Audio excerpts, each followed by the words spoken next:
Good morning दगड़ियों, कैसे हैं आप सभी लोग। आई होप कि आप सभी स्वस्थ होंगे, मस्त होंगे, जहाँ भी होंगे व्यस्त होंगे। पिछले बार एक नए ब्लॉग की शुरुआत देवभूमि उत्तराखंड के इन चमचमाते खिलखिलाते से खूबसूरत से पहाड़ों से। और अभी का वेदर हो रहा है कुछ इस तरीके का, समय हो रहा है सुबह के बज रहे हैं 8:30 और आसमान में कुछ इस तरीके से हल्के हल्के से बादल लगे हुए हैं और बाकी नीचे धान की लहलहाती फसल कुछ इस तरीके की दिख रही है। तो हम आज से धान की कटाई शुरू करने वाले हैं।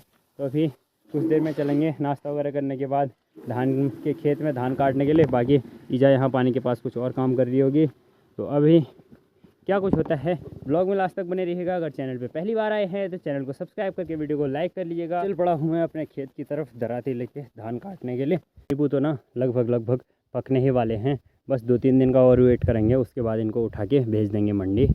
ये रहा दोस्तों अपना धान का खेत, जिसमें कि धान की लहलहाती सी प्यारी सी फसल हो रही है। और इस फसल के पीछे छुपी है हमारे पहाड़ के लोगों की 6 महीने की मेहनत। अभी इस वाले खेत में और नीचे वाले खेत में हमारे धान हो गए हैं लगभग। और नीचे वाले खेतों में तो अभी नहीं हुए हैं।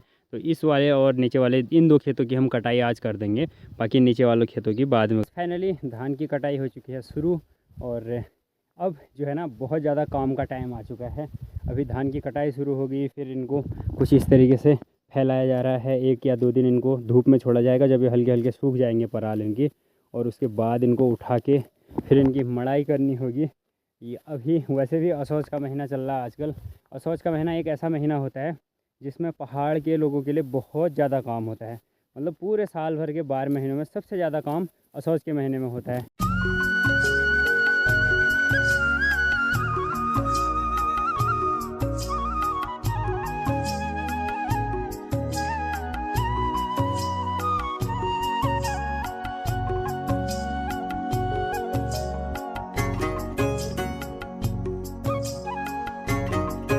और दोस्तों काम के बीच में अगर दही वाली लस्सी मिल जाए ना तो कुछ मज़ा ही और है।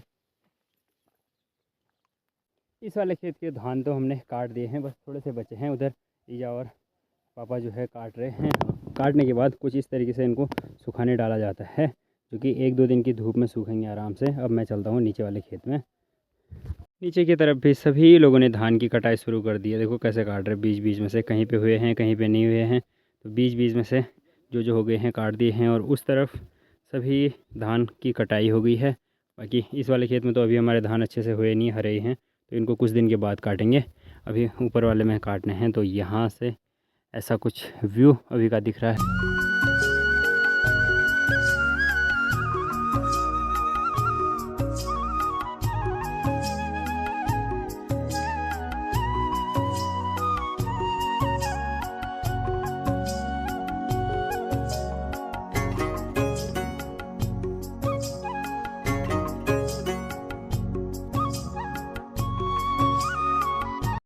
इस चड़कती सी धूप में अगर स्वादिष्ट सी हरी ककड़ी मिल जाए तो कुछ बात ही और है भाई। छाया में बैठ के स्वादिष्ट सी हरी ककड़ी का आनंद हम लोग ले रहे हैं।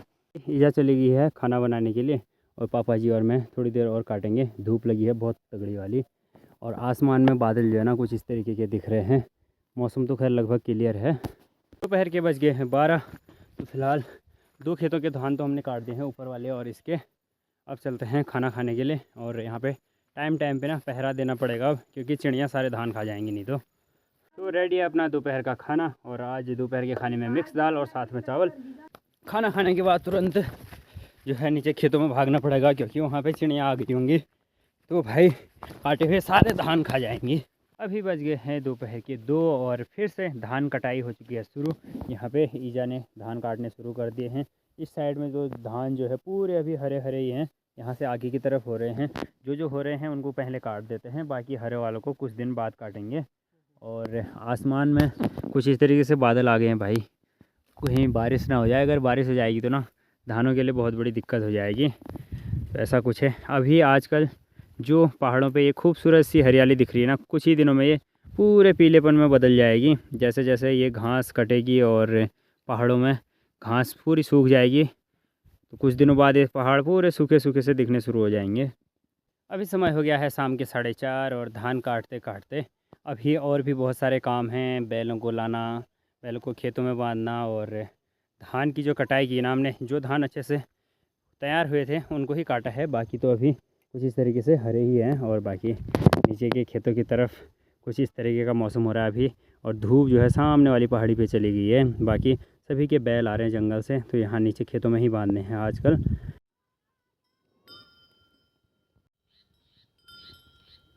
बैल तो बांध दिए हैं। बैल बांधने के बाद अभी का मेरा काम है नीचे की साइड में खेतों में, जहाँ हम लोग परसों गए हुए थे ना, जहाँ पे सांप दिखा था ईजा को, वहीं पे जो घास काटी थी उस दिन वो सूख गई होगी, तो वहाँ से वो घास लेके आनी है। तो खेत है दोस्तों, इसी खेत में सांप दिखा था और यहाँ पे ईजा ने मेरे लिए घास का गट्ठा तैयार कर दिया है। तो अब इस गट्ठे को लेके जाना है सीधे यहाँ से घर। कुल मिला के बोले तो असौज का महीना सबसे बेकार महीना भाई साहब पहाड़ वालों के लिए। एक तरफ धान की कटाई चल रही है, उनमें से चिड़ियाँ भगाने हैं, रात में सुअर भगाने हैं, दूसरी तरफ असौज सिमेरना है। देख सकते हैं आप पूरे खेत में घास सुखाई हुई है, इस तरफ भी ये फैला रखी है घास। तो भाई मतलब असौज का महीना तो पहाड़ में बहुत ही ज़्यादा काम वाला महीना होता है। तो गाइस फाइनली घास का गट्ठा लेके आ चुका हूँ मैं और यहाँ पे रख दिया है। और बाकी सूखी वाली घास से पन्नी के नीचे ढकी हुई है, कुछ दिन में इसका लूट लगाएंगे। हालत ख़राब होगी भाई। देखिए दोस्तों, पहाड़ के बुज़ुर्गों का स्ट्रगल। आमा ने दिन भर धान काट रखे हैं, अभी इतना बड़ा गट्ठा घास का लेके जाना है बचिया के लिए। अब सामान नहीं है, अब नहीं चल पाता हूँ, अब क्या होगा। बुढ़ापा आगो। हाँ बुढ़ापा आगो। अब आगो आम का बुढ़ापा। हाँ तो अब नहीं चल पाता हूँ, अब क्या होगा। अब क्या कर सकते हैं। अब बुआरी था को सेवा करो मेरे। हाँ घर आ जा बुआरी सेवा। केला बुआरी सेवा कर ली ना। दीदी बुआरी है तदी घास काटने है तो आपकी होल पे थकाने होल और की। और दोस्तों अभी आ चुका हूँ मैं पोहर में अपने धान के खेत में सुअर भगाने के लिए। यहाँ से घर देखो इतना ऊपर दिख रहा है और ये है धान। यहाँ से रात में सुअर भगाना है। तो आज की वीडियो को करते हैं यहीं पे एंड। पोहर में जाके सो जाते हैं आराम से। ये रही मेरी खटिया।